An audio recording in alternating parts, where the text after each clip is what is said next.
How to cope with a dysfunctional family. It is never easy to cope with a dysfunctional family. Family dysfunction can drain your emotional and physical energy.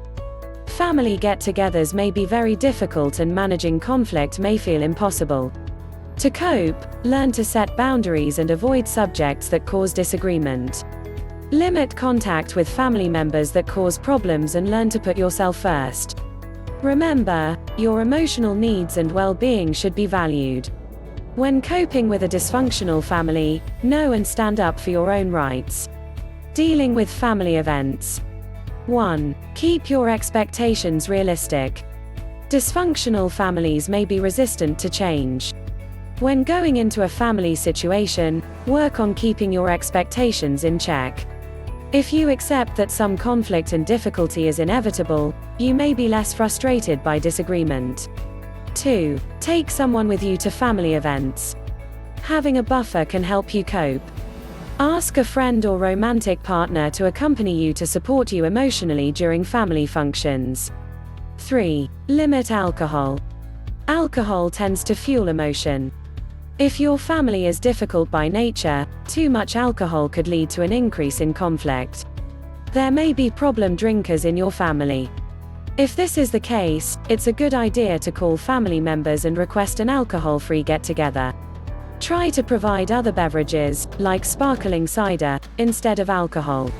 Some family members may be uninterested in attending an event without alcohol. These people will likely not show up, or leave early. Limiting alcohol can be a great way to keep the more difficult family members away. 4. Steer the conversation away from conflict. If your family fights, you can take it upon yourself to limit argument. It's frustrating when it's up to you to make sure people get along, but sometimes it's inevitable. Listen to various conversations and work on changing the topic when necessary. 5. Have an escape route. At times, it's appropriate to walk away. If someone is getting hostile or difficult, know an excuse you can use to dodge an interaction. Think of various ways to slip out for a minute. You could, for example, offer to help out in the kitchen or run to the store to get something. If you want to leave early, think of an excuse. You could say you're watching a friend's pet and need to check in on it, for example. It can be helpful to lay the groundwork for this early. Say on the front end that you can only stay until whatever determined time, and that way people are not offended when you leave. 6. Let go of some conflicts. You do not have control over other people's lives and decisions. Even if you want a family member to change, you cannot do it for them.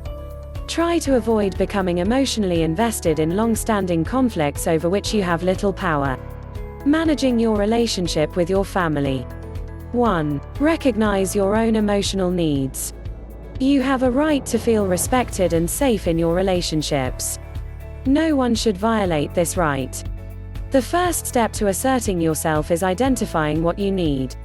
2. Be firm about boundaries. In the moment, let someone know when they've crossed a line.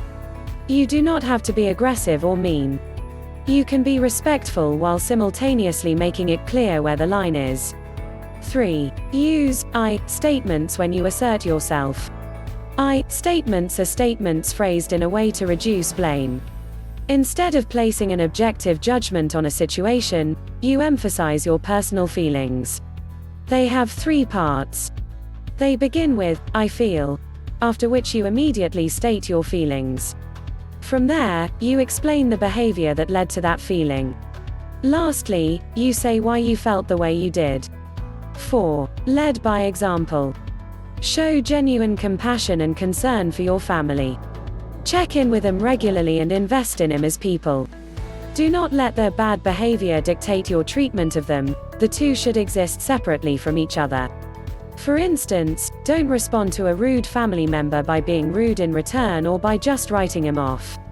Try to respond to them with compassion and understanding. Going tit for tat isn't going to improve the situation. 5. Walk away when necessary. Despite your best efforts to assert your needs, some people are just very difficult.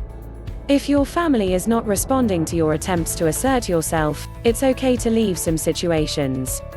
Regulating your emotions. 6. See a therapist. It's very hard to deal with the emotional toll of a dysfunctional family alone. A qualified therapist can help you deal with the damage done by familial dysfunction. Seek out a therapist in your area to work out your issues. 7. Allow yourself to feel angry. Many people feel they must forgive or let go of bad behavior. If your family has been unfair to you, it's okay to feel anger. It's actually healthy to allow yourself to experience anger when you've been disrespected or mistreated. 8. Work on expressing your emotions. If you come from a dysfunctional family, you may have difficulty expressing your emotions. Work on ways to express yourself in a healthy and productive fashion. If you're seeing a therapist, it may be valuable to talk this over with them. 9. Learn to trust others. This can be one of the hardest parts of coping with a dysfunctional family. It may be difficult to trust if you come from a difficult home life. Start by taking small risks, and then build from there. 10. Take good care of yourself. You may neglect your own self-care if you come from a dysfunctional home. If you spent a lot of time coping with conflict, you may put your own health and well-being aside.